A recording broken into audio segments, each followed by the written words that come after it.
ছবিটা শুরুতেই দেখতে পাচ্ছ, এটা কালীঘাটের কালীমা।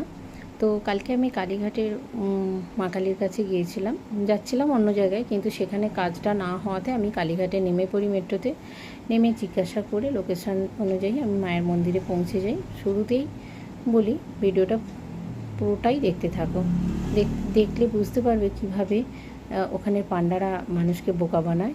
সতর্ক থেকো সবাই, পুরো ভিডিওটা দেখো। তো আমি যখন যাই, ওখানে একটা দোকান থেকে পান্ডা বেরিয়ে বলে, দিদি জুতোটা এখানে খুলে রেখে যাও, একটা বেজে যাচ্ছে, সামনের গেট দিয়ে যাবে, আমি নিয়ে যাব, তোমায় কিচ্ছু পয়সা লাগবে না বলে আমাকে ওখানে জুতোটা খোলা।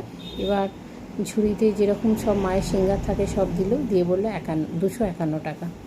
আমি নেব না, আবার গেছি তাই নিয়েও নিলাম।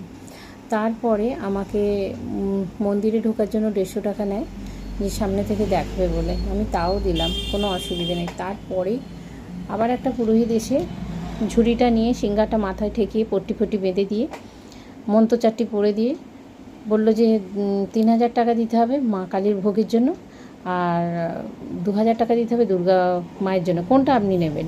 আমি বললাম দাঁড়ান, মন্ত্র থামিয়ে দিই। বললাম আমি তো এইসব কোনো প্রিপারেশান নিয়ে আসিনি, আমি অন্য জায়গা থেকেই যাচ্ছিলাম, হঠাৎ মাকে দর্শন করতে এসেছি, তার জন্য তো আমি এত টাকা দিতে পারবো না।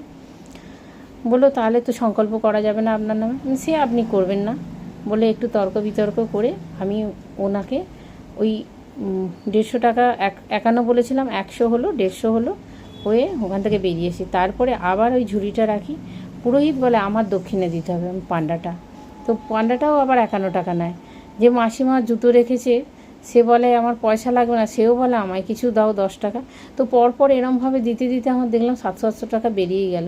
তো বলছি বন্ধুরা, ওখানে গেলে সরাসরি তোমরা মায়ের ওখানে পুজো দেবে, আর এরম সামনে থেকে যে দোকানগুলো থেকে ডালা নেবে, কোনো পয়সা লাগবে না, কিন্তু পান্ডার পাল্লায় পড়লেই কিন্তু তোমার অবস্থা খারাপ হয়ে যাবে।